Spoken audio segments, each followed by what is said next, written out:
are going to get to catch Lazavik. Yeah. But it shows David Anton might not be on everyone's radar because he doesn't play that much, maybe online or maybe, in the news that you follow. But you saw how he played against Hans and pushed him to the limit that there are more contenders and people that can draw blood than you might think. That's right. We're getting underway here. Denis Lazavik is in that preferred position, right? You always, of course, want to collect as many points as possible, but when you're playing, it's just nice to know that a draw is an acceptable result, where not everyone who's playing this event has that luxury. If you've lost early, suddenly you start thinking about a draw, and that might not do it anymore. But if you're Denis Lazavik, draw, especially against Hans with the black pieces, that would be a fantastic result. It's not to say that either of these players really play in that way where they just kind of hunt for a specific result. Pretty objective players, and as you mentioned, they have a history. They recently played, and they definitely like to throw hands on the board.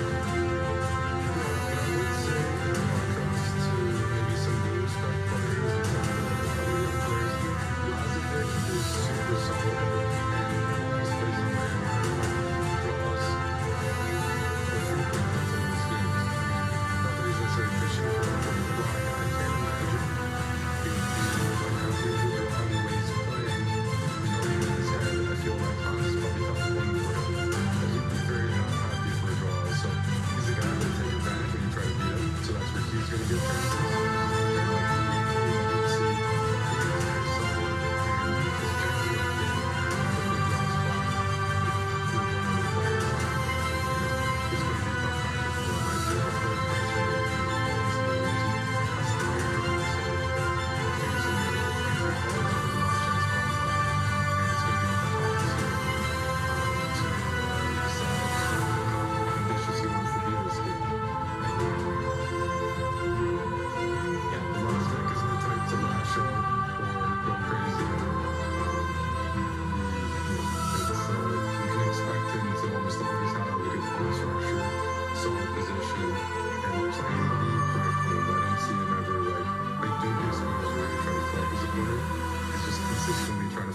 Which isn't, not the same for everyone. It has good and bad, but he's so incredibly consistent that if you beat him, and I think Hans has beaten him a few times before, you earn it. They're long, drawn-out games. Yeah.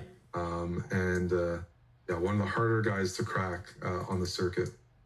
Yeah, that's a good way to put it, because he definitely takes his losses, but he's one of those players that you always feel like you're going to get a game. He's not really going to have those games where he just implodes early. Really, really consistent.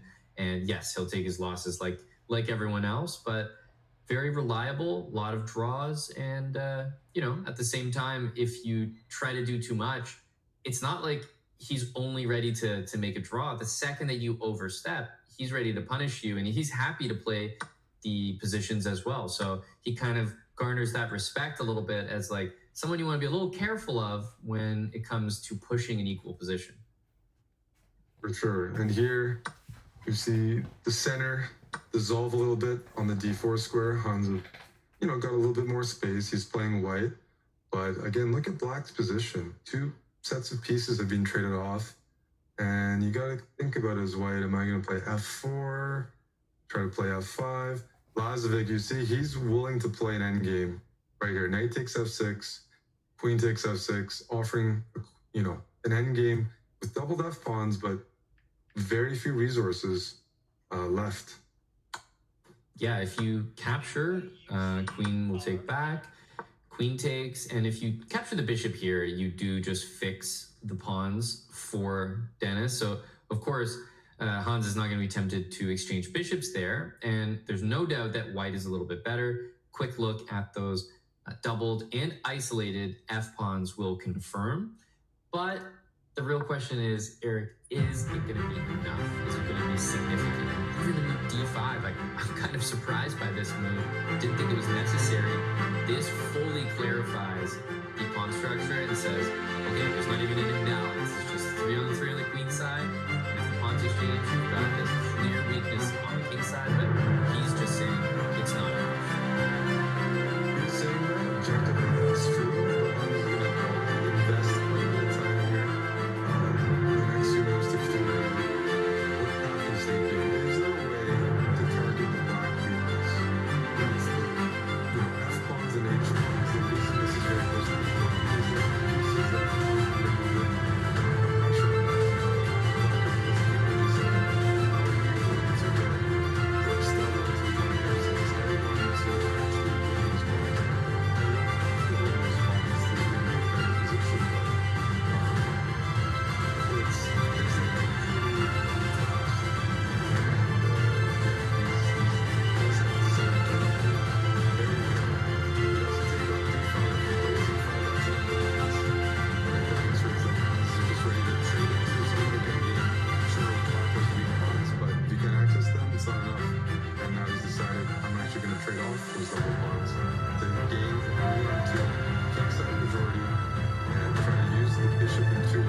from f1 to g3, but after f4, you might even get away with a move like f6 and tucking your bishop into f7 and just challenging the e file and trading everything off. It should not be enough, or even close to enough. Where you could find a future is if you had time to play f4, rook f3, rook g3, then the rook on e5, you could maybe swing to h5 and target the h6 pawn, but that unfortunately requires too many moves. And I see an idea here. Your bishop d7 move looks pretty good. Right. But you don't even have to do it this move. Yeah, that makes a lot of sense. Of course, be careful, everyone. The d5 pawn is not hanging because the rook on e1 would be hanging behind it. And that's why Denis is able to get away with this move without defending the d pawn first with c6. And I think it's paying off here. If you're able to trade one pair of rooks, swing the other rook over, even trading one pair of rooks is kind of a big achievement. Yeah, I think we might end up seeing some endgame where we have the bishops on the board, and Hans is going to try to get a pass pawn on the king side and leverage that into maybe some queenside pressure. This is like way in the future, but it's kind of hard to avoid, because he's going to take back with a rook here. Black can go c6. Yep. Problem is white can't play rook e7 and stay there, because you'll always get met with rook d8 and king f6. So it's not like you get to keep the rook on the 7th and harass. Mm-hmm. This is another way of doing it. f5 is met by king f6. But yeah, I think Hans will probably try to play g4. So you can always play rook h5 if king f6 comes, and at least keep the king honest, watching over the h6 pawn. But if black doesn't panic, still remains to be seen where the pressure is coming from. Although what we haven't mentioned is the clocks. And Hans has built up a 90-second time advantage almost. And if he can prolong the game and keep things a bit interesting, then maybe a mistake can happen in the endgame. But as I said, the typical way you beat Denis is to grind him down. Unfortunately, he's not himself, but he's an endgame player. He likes doing it. Doesn't mean he always wins it, but yeah, you're going to have to take it away from him. You have to win some beautiful endgame here, where somehow the 3-on-2 on the king side is better than the 4-on-3 on the queen side. Hans here is definitely preparing at some point, maybe play king g3, f5, king f4. Even then, I'm not so convinced, but at least you're demonstrating, a bit of a space advantage. Interesting move there, trading the bishop. It wasn't at the top of my mind. There's certainly nothing wrong with it, but in terms of maybe missed opportunity, I thought that white bishop was a little bit better than black. And some of your ideas about king e3 or king g3 followed by f5, king f4, that really takes advantage of the bishop. But once you trade off, in this case offer a trade with bishop f5, you don't really have that anymore. So thinking of whether black wants to play rook to e6, or if you just want to trade outright and I'm wondering about bringing the king in, like f6, king f7, king e6, sort of more central, but we do have to just watch out for move g5. Well, you have to watch out for g5. f6 is an interesting move because now you notice white's rook doesn't have much mobility. White can always bail out with g5. I guess one of the long-term ideas, just talking about chess in general, not this game, if the rooks were traded off, white could try to distract black with the king side pass pawn. Probably lose it, but lose it with the goal of running the white king to pick off the king side pawns. So there would be outside pass pawn endgame play if the rooks were off. Now the rooks aren't off, and it's not easy to achieve. But that could be a situation where you see some winning chances in an endgame. Because you have to leverage an extra pass pawn on the king side here. You have to somehow figure that out. Distract black with it, and then try to overwhelm the queen side while black has to stay close to the king side pass pawn. Yeah. Easier said than done. Yeah, I agree. It's kind of you want to play h5, and then you have g5 available at all times. And by the way, black did not play king f7 because it'd be walking into a pin. But you can kind of arrange the queenside pawns however you want, like whatever the best orientation is, so that you can play g5. And after g5 happens, yeah, a4 here. exactly. To provoke yes, a4, because if black touches a7, then you have g5 in some lines with an eventual rook g6 check, picking off b6, and black's remaining pawns would be very weak.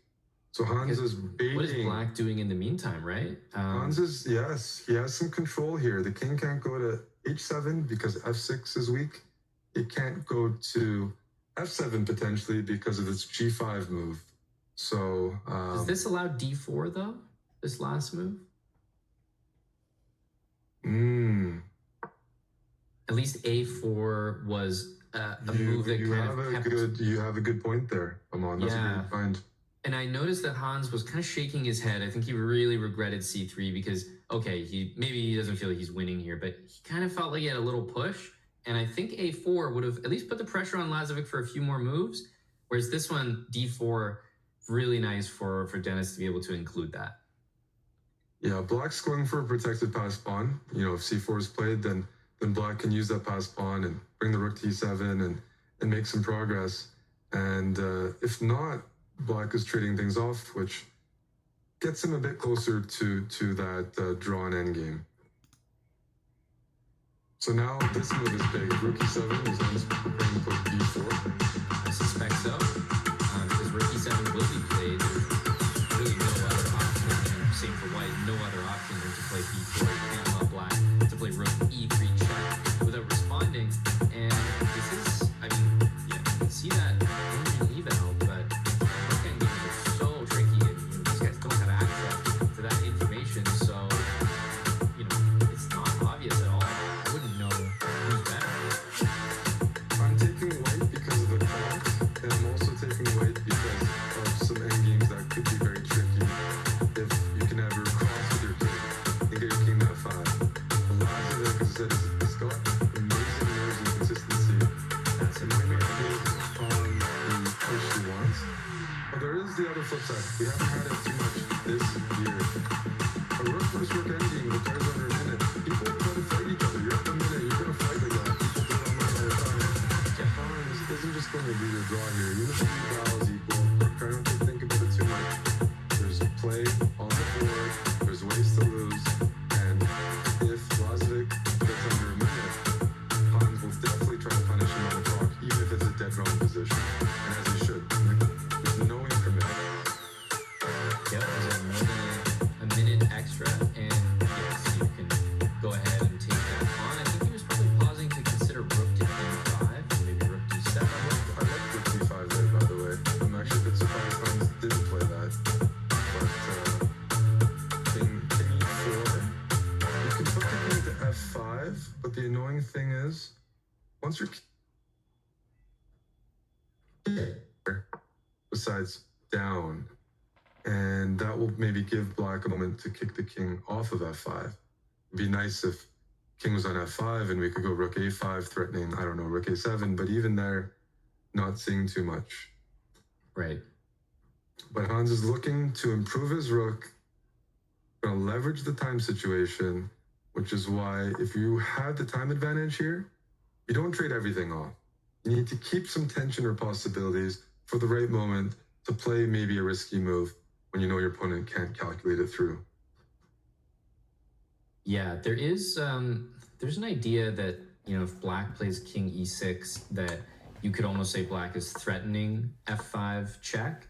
So I'm just keeping that in mind because it would force white to double the pawns, and I don't think we are completely out of a world where black wins this game.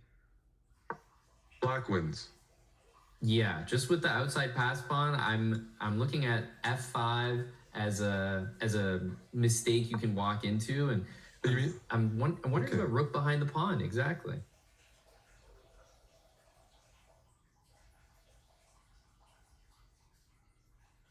You got to commit some piece over to the b pawn here. Well, this is just a great setup for Lazavik, because Hans knows he doesn't want to go backwards and defend the b pawn, like he is actively trying to win this position or prolong the game. Yeah. But when the rook goes to b7, you're posing some serious questions. Rook a6 idea. I do like rook a6. Like, if you just trap yourself behind the pawn with rook b7, king f5, rook a6 was a serious consideration. Hans making progress here. Just the fact the game is going on is progress. And now, is he in time to ever give a check on b7 and swing the rook to h7? I just don't know where Lazavik is placing the king. He might move the king down to g8, which you don't always want to do to cut off your king. But it feels like progress. Just that move alone feels like something. Lazavik is working hard to prevent Hans's king from crossing. But yeah, if he working plays hard king means he's e4, taking time. And this is not good for a time scramble. If you push the b pawn, you eventually run out of moves. You have to concede with your rook. Being cut off on the last rank is so frustrating. And we have seen this position before. If king f3, rook b3, and then rook to b5. So at least he has like a pattern he can use there.